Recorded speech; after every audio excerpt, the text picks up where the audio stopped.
Beds, ventilators और अन्य जरूरी साधनों की संख्या तेजी से बढ़ाई जाएगी। साथ ही मेडिकल और पैरामेडिकल मैन पावर की ट्रेनिंग का काम भी किया जाएगा। मैंने राज्य सरकारों से अनुरोध किया है कि इस समय सभी राज्यों की पहली प्राथमिकता सिर्फ और सिर्फ स्वास्थ्य सेवाएं ही होनी चाहिए, हेल्थ केयर ही प्राथमिकता होनी चाहिए। मुझे संतोष है कि देश का प्राइवेट सेक्टर भी पूरी तरह से कंधा मिलाकर संकट और संक्रमण की इस घड़ी में देशवासियों के साथ खड़ा है। प्राइवेट लैब्स, प्राइवेट अस्पताल सभी इस चुनौतीपूर्ण दौर में सरकार के साथ काम करने के लिए आगे आ रहे हैं।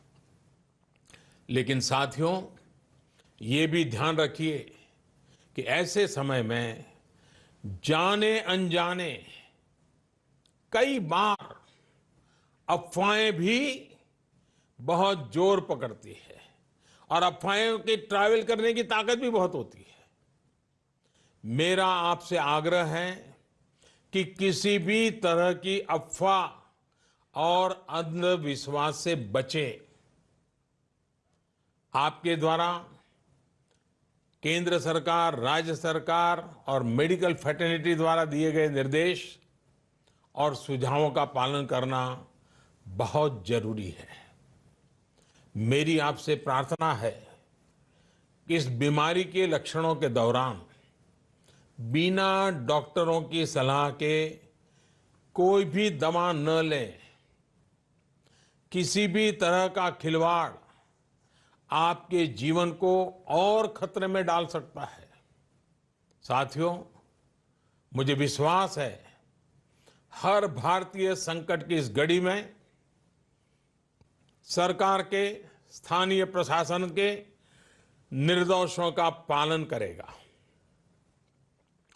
21 दिन का लॉकडाउन लंबा समय है, लेकिन आपके जीवन की रक्षा के लिए, आपके परिवार की रक्षा के लिए उतना ही महत्वपूर्ण है। हमारे पास यही एक महत्वपूर्ण रास्ता है।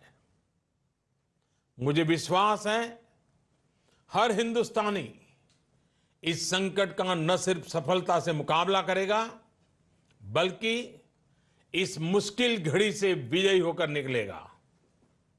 आप अपना ध्यान रखिए, अपनों का ध्यान रखिए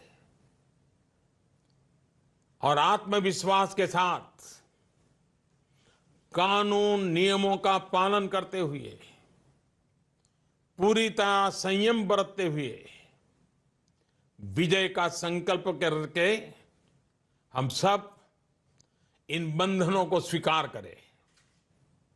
आप सबका बहुत बहुत धन्यवाद। आपण बघितलं, पंतप्रधान नरेंद्र मोदी यांनी मोठा निर्णय जाहीर केलेला आहे। 21 दिवसांचा संपूर्ण देशभरामध्ये लॉकडाऊन जाहीर करण्यात आलेला आहे। या 21 दिवसांमध्ये तुम्हाला घरातून बाहेर पडता येणार नाही। ज्या अत्यावश्यक सेवा पुरवणारे कर्मचारी आहेत त्यांच्या व्यतिरिक्त कुणालाही घरातून बाहेर पडता